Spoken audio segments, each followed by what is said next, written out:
Olá, meus gatinhos, eu estou aqui mais uma vez para a gente filmar a nossa aula virtual e apresentar para vocês mais um conteúdo sobre a nossa gramática. A gente viu na aula passada verbos irregulares e hoje a gente vai ver preposição. Mas deixa eu só me apresentar que eu já ia esquecendo. Eu sou Jamile Xavier, professora de português do Centro Educacional Prisma, onde hoje eu tenho tanto conteúdo quanto alguns recados para deixar para vocês, ok?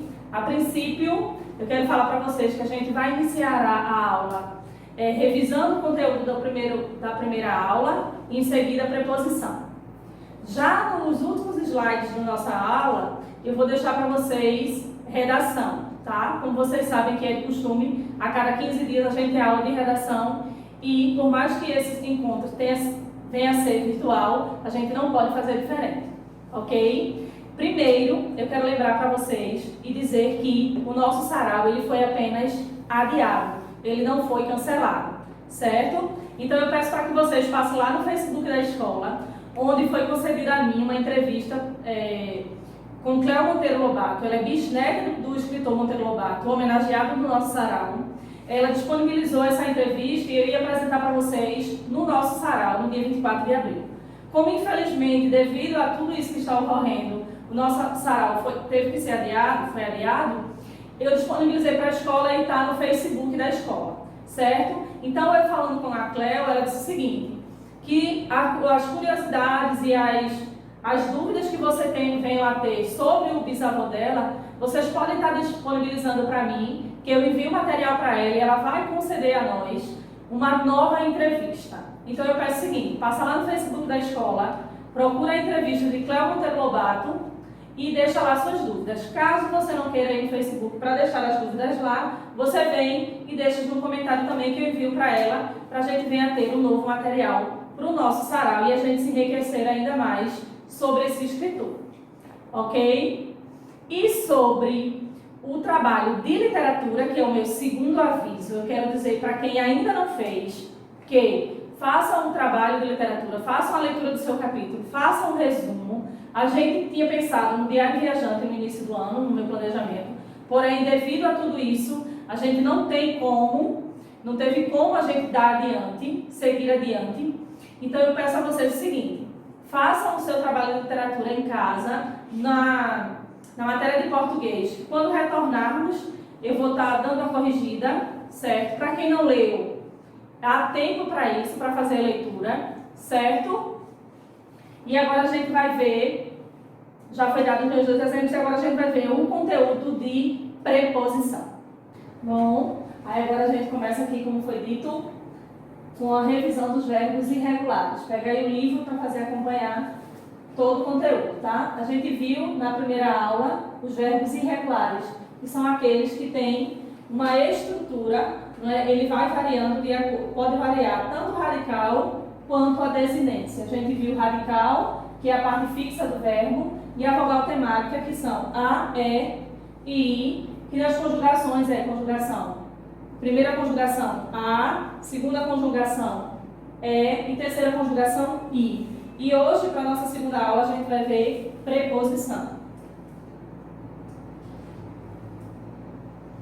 Aqui, eu trouxe mais uma vez a definição dos verbos irregulares. São aqueles que não conseguem um modelo de conjugação regular. Ou seja, ele apresenta uma irregularidade no radical ou na desinência. Quando eu falo de irregulares, eu falo de algo que não é fixo, de algo que ao longo da sua conjugação ele vai sendo mudado, vem havendo essa irregularidade, tá bom? E aqui eu falo da definição de radical, que é a parte fixa, desinência, que é aquela, eu tenho o seguinte, eu tenho um verbo onde apresenta o radical, após o meu radical eu tenho uma vogal temática e após a minha vogal temática eu tenho a partícula chamada de desinência, onde a desinência do meu verbo ela indica tempo, modo, pessoa e número, ok? A vogal temática, como eu já tinha dito antes, a, e i, as únicas vogais temáticas temos a, e i.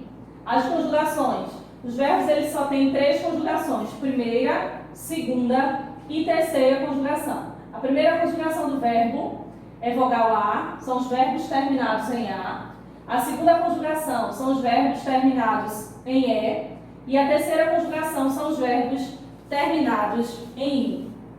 Ok? Isso é a revisão da aula passada. Os verbos irregulares são aqueles que seguem o modelo de conjugação dos verbos regulares.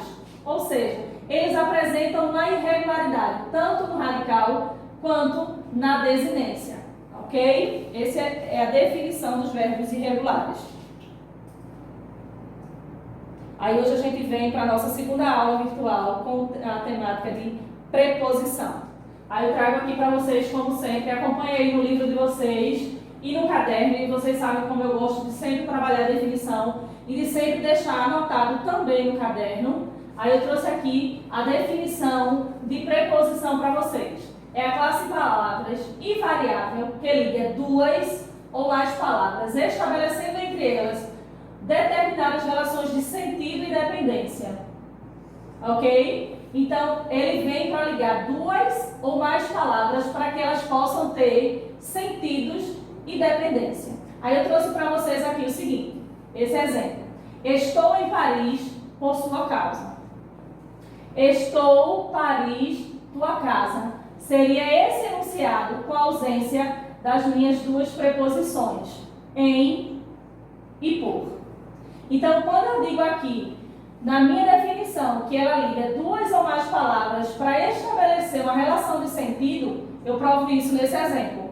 Estou em Paris por tua causa. Então, essas duas preposições, elas apresentam aqui, nesse enunciado, para completar o meu sentido, e a gente vê a dependência dessas duas partículas para que esse enunciado ele venha a ter o seu sentido completo. Ok? Então, preposição é a classe de palavra invariável que liga duas ou mais palavras, estabelecendo entre elas uma relação de sentido e dependência. Aí aqui eu trouxe para vocês esse quadro, que vocês podem acompanhar aí no livro de vocês. Também tem, que são as preposições, o que chamamos das preposições essenciais, que são aquelas que são mais exatas. A, até, com, ante, entre, tras, sobre, após, perante, desde, para, sob, em, de, se encontra, per e por.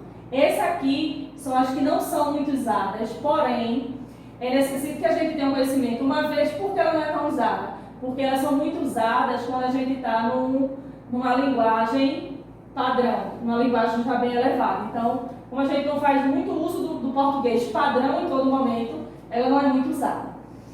Aí aqui eu trago, em alguns casos, a relação de sentido entre as duas palavras expressam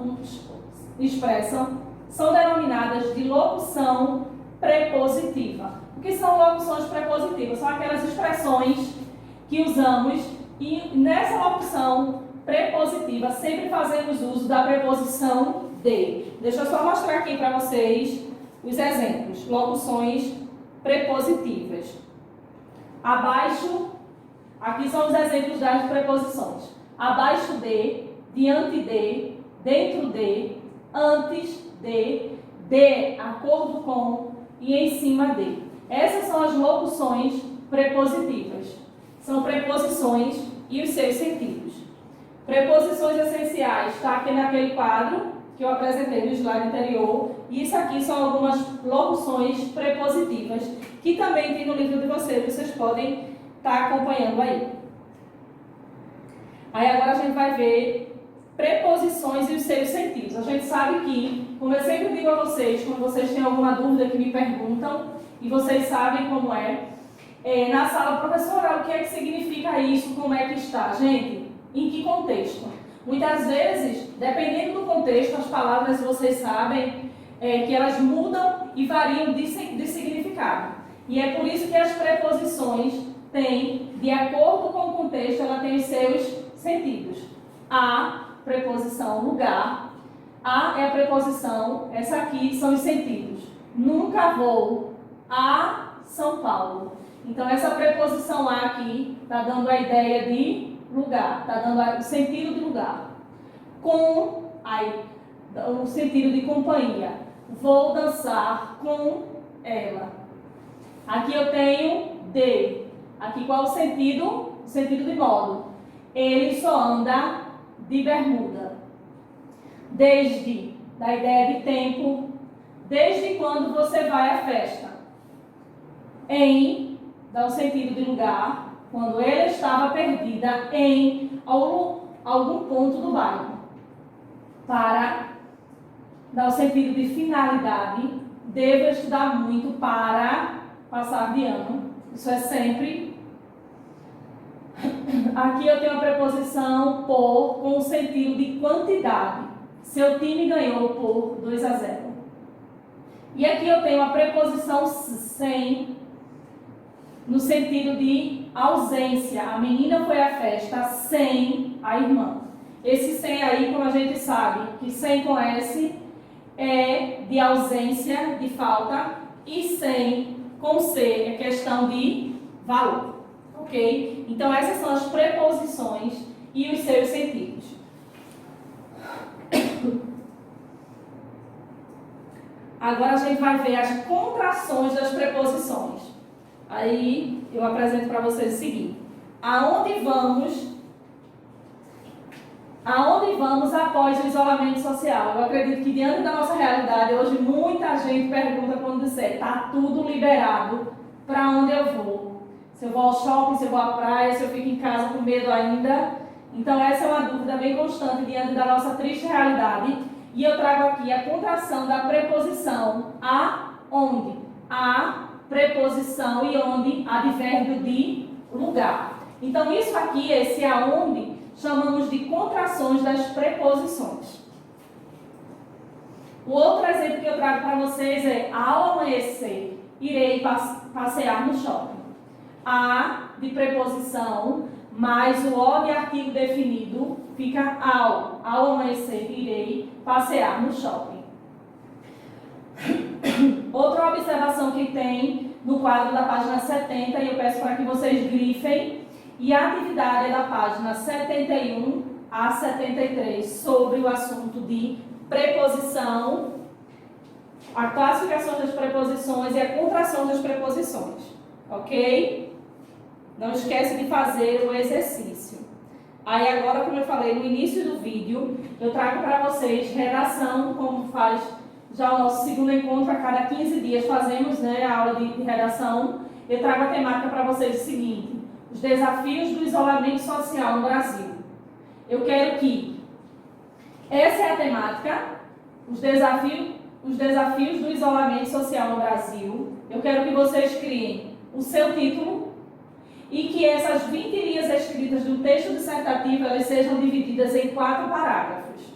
Esses 4 parágrafos são introdução, desenvolvimento e conclusão.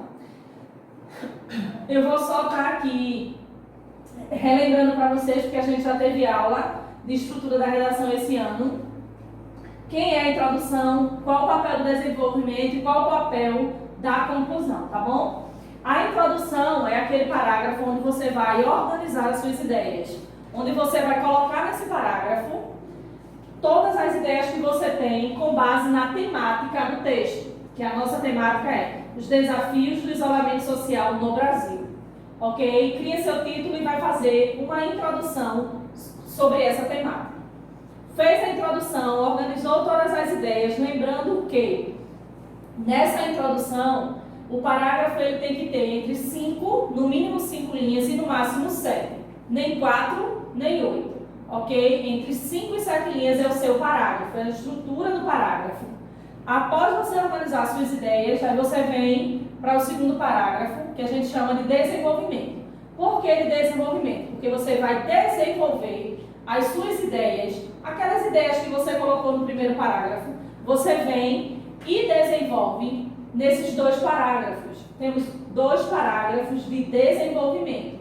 O número de linhas segue o mesmo lógico, o mesmo sentido, entre 5 e 7 linhas. E o último parágrafo, a última observação que eu tenho para fazer é sobre a conclusão, que é onde o parágrafo, onde você vai colocar suas ideias, expor suas ideias sobre o que foi escrito, sem usar fazer o uso da primeira pessoa.